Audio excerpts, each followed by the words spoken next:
Dans cette vidéo du chapitre 2 de mes notes de cours, je résous une première situation tirée de la section 1.5 du livre de Séguin qui porte sur l'accélération. Il s'agit de la situation 1 qui s'intitule « De 0 à 100 km/h » et dont on peut prendre connaissance à la page 53 de Séguin. À cette première lecture, on réalise très bien que c'est un problème relativement simple, ce qui est normal puisqu'on débute une nouvelle section, d'apprivoiser les nouvelles formules avec un problème simple. Ça nous permet en même temps aussi de replacer correctement la méthode complète de résolution de nos problèmes. Donc, en deuxième lecture, la première donnée que je rencontre, c'est le temps que cela prend la voiture. Donc, c'est du temps, 8,2 secondes. C'est un intervalle de temps pour passer d'une vitesse à une autre, donc un delta t est égal à 8,2 secondes. Pour passer de 0 à 100 km/h, dans ça, il y a deux vitesses. Il y a le 0 100 km/h et il y a le 100 km/h. Donc, deux fois, ça va être des variables v. Il va y avoir v initiale et v finale. Vitesse initiale et vitesse finale. Et en bout de ligne, on nous demande tout simplement de calculer l'accélération moyenne pour cette voiture qui a ces performances-là. Prendre note qu'à partir de maintenant, je vais essayer souvent de mettre en vert les données officielles du problème que je peux utiliser, mais évidemment, je ne mets pas le point d'interrogation, parce que ce qu'on utilise dans les formules, c'est le symbole quand on n'a pas de valeur. Nous sommes en cinématique, même si on est dans le chapitre 2. Le dessin de base, c'est encore une fois, c'est notre axe, notre système de référence pour faire du déplacement. Première donnée que je rencontre, c'est le delta t 8,2 secondes. Fait que je vais avoir dessiné ma voiture. Vous voyez comment je suis bon en dessin. Sa position initiale, sa position finale. Donc, c'est quoi 8,2 secondes entre ces deux choses-là. Un 0, je vous ai déjà mentionné que je n'ai rien dessiné. Ce sera un vecteur de longueur 0, donc on ne le verrait pas. La vitesse finale, c'est un vecteur qui s'applique à mon endroit final. Donc, la prochaine chose que j'ai dessinée, c'est un vecteur qui représente ma vitesse finale.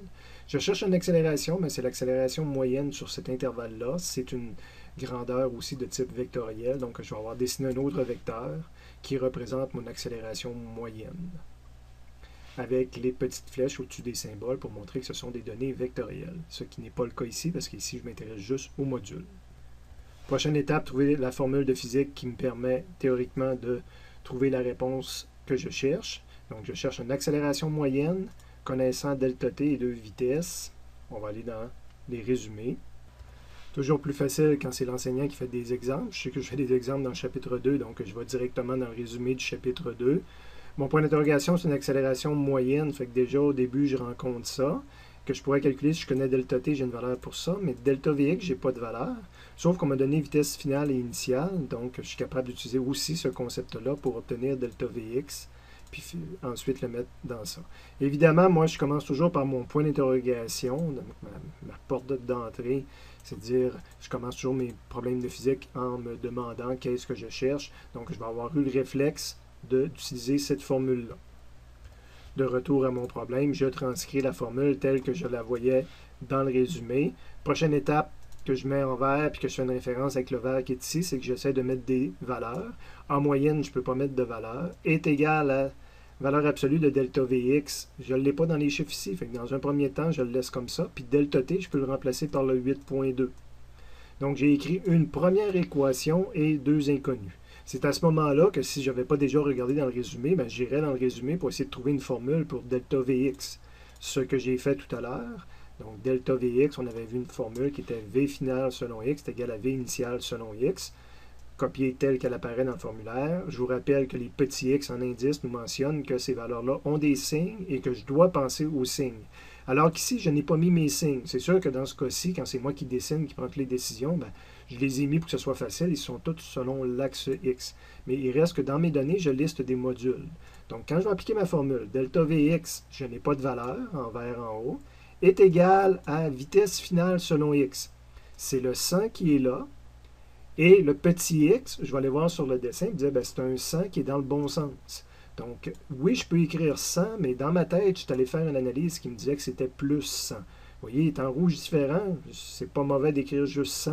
Mais vous allez voir que souvent, quand je processe des données de type selon x, je vais penser à aller voir quel est le signe qui n'est pas mentionné dans la partie données.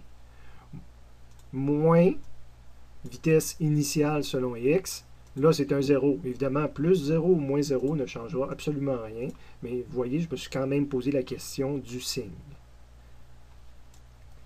C'est ma deuxième équation que j'écris en vert.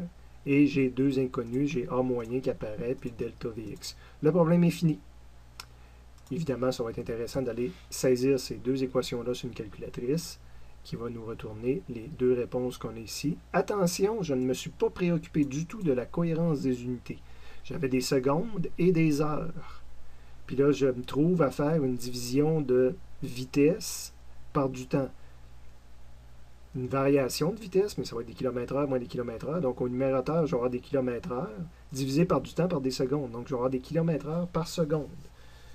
Mon accélération vient me dire qu'à chaque seconde, j'augmente de 12,2 km/h. Donc, c'est 12,2 km/h par seconde.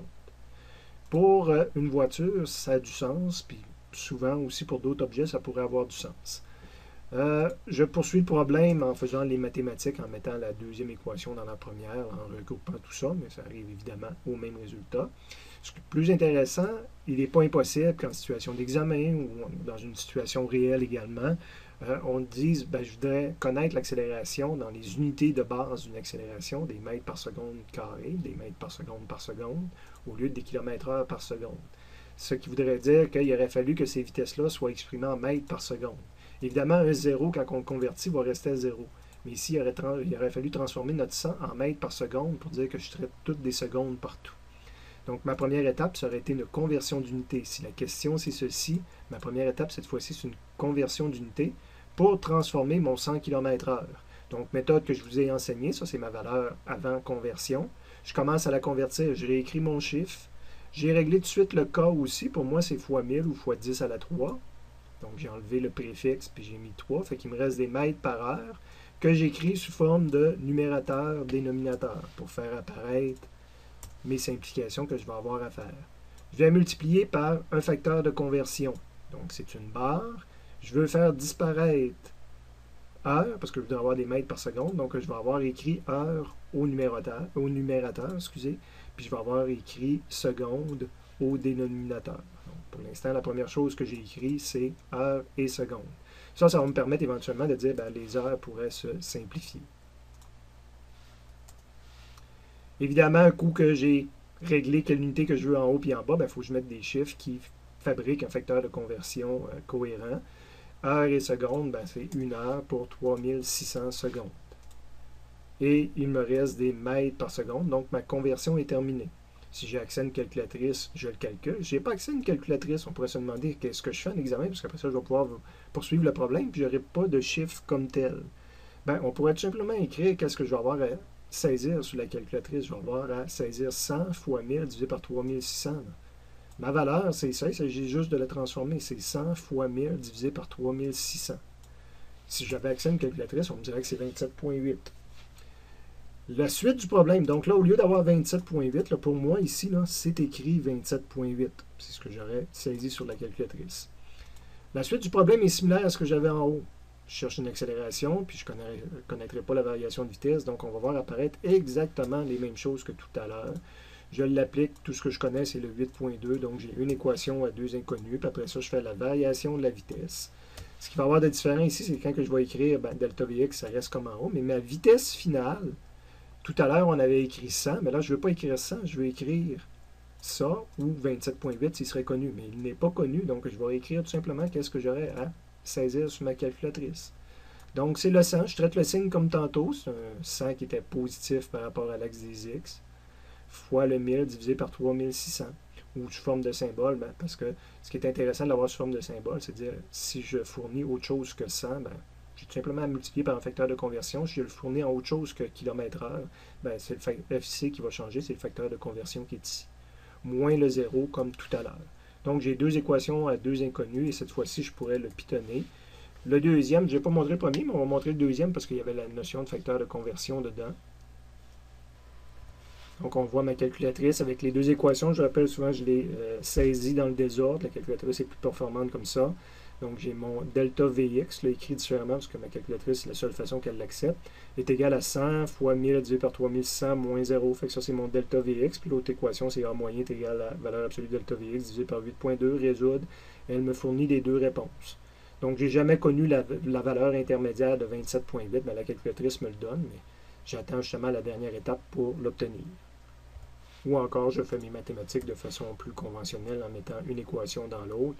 Ce qui est intéressant encore une fois, c'est de, quand je travaille avec les symboles, d'obtenir une formule qui, si jamais les données changent ici, ben je sais que j'ai juste à appliquer cette formule-là, donc ce sera toujours vitesse finale fois le facteur de conversion, ça dépend de quelle unité on va m'avoir donné.